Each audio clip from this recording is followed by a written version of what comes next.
Hello, everyone, and thank you for being here.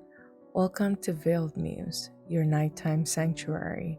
Whether you're curled up in the corner of your bed or unwinding in your favorite cozy spot, tonight I want to share something original that even to this day sends chills down to my spine, my grandpa's encounter. If you don't know me yet, I tell stories that might just keep you up at night, or ones that feel eerily familiar. Perhaps you've lived through something similar and want others to feel that creeping sensation you've carried. If you like this content, don't forget to subscribe, hit the like button, and share it with your friends. And be sure to ring that notification bell so you never miss an upload.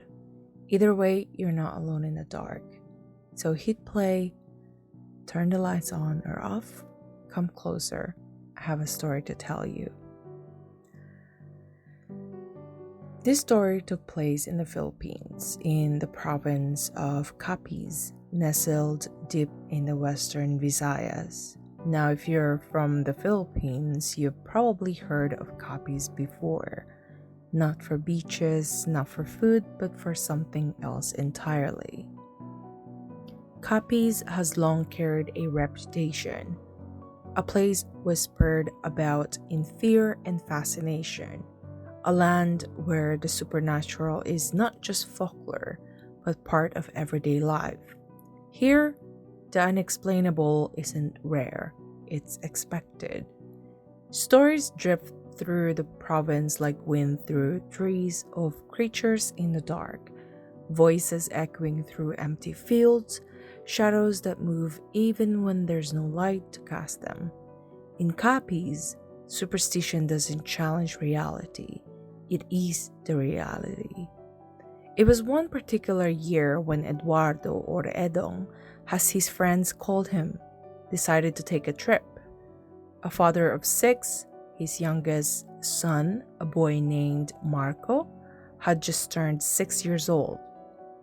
The rest of the family had flown abroad for a vacation, but Marco stayed behind. Not because they forgot him, but because traveling at that age required too much documentation, too many hoops. So Edong did something different.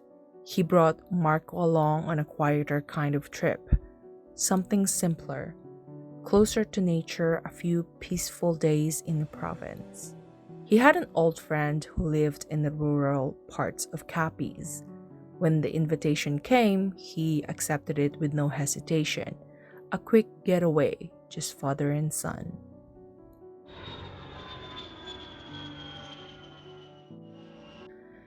His friend met them at the airport. Warm smile, familiar face. From there, they boarded a strange looking bus. Its windows weren't just glass, they were covered with thick metal wiring, just like something you'd see on a safari truck, out of place. Edong raised an eyebrow. What's with the wiring? He joked.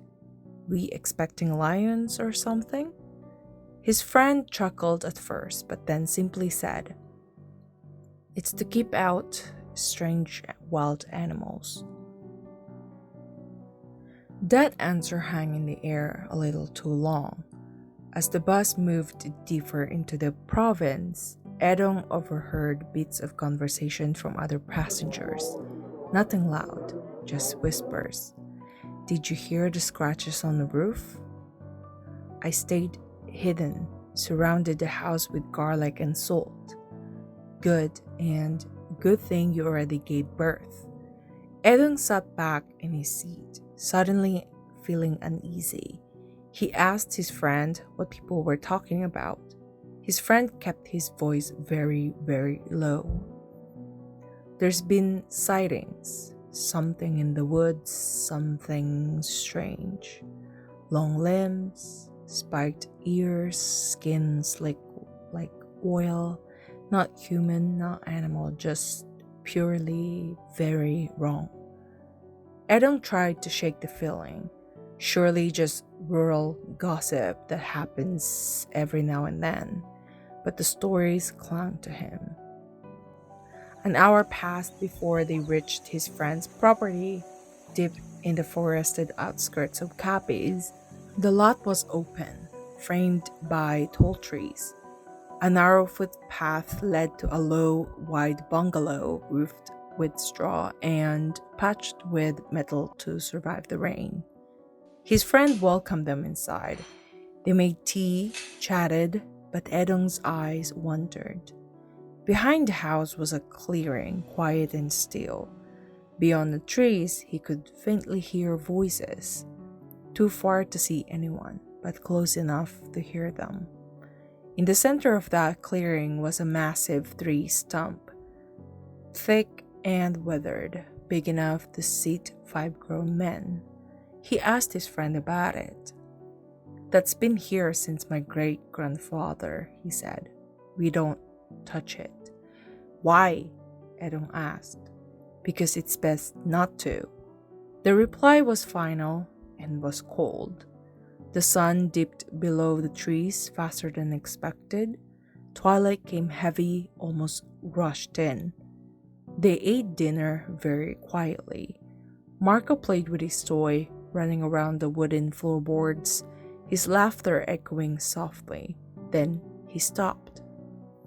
The house went still. Edong stood up, calling for his son. The house wasn't large. He couldn't have gone far. He found himself on the porch, frozen, staring into the clearing. "What are you looking at, son?" Marco raised his hand and pointed. "There, Papa. There's someone sitting there." Edong squinted at the stump. Nothing. Just shadow and the woods. "There's no one, anak." "Yes, there is," Marco insisted. "She's sitting. She's watching us." Edong stepped forward, just one step off the threshold, but his friend grabbed him and yanked him back inside the house. "What the hell was that for?" he asked. His friend didn't answer right away. His face was pale, eyes widened, and his hands were trembling, clutching a bag of salt. "Look again," he said. Out in the field, there was a woman, or what looked like one. She sat on the stump, motionless. Her hair was long, bone white, tangled and draped over her face, flowing down past her toes.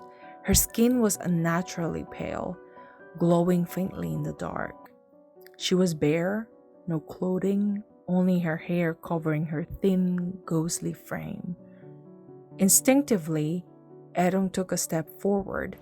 "Is she okay? Does she need help?" His friend slapped a hand over his mouth. "Don't invite it in," he whispered. "That's not a woman. That's an aswang." The aswang, a creature of legend, a shapeshifter, and a predator. Sometimes it flies and sometimes it crawls. It waits, it watches, and the only way it enters your home is if you invite it in.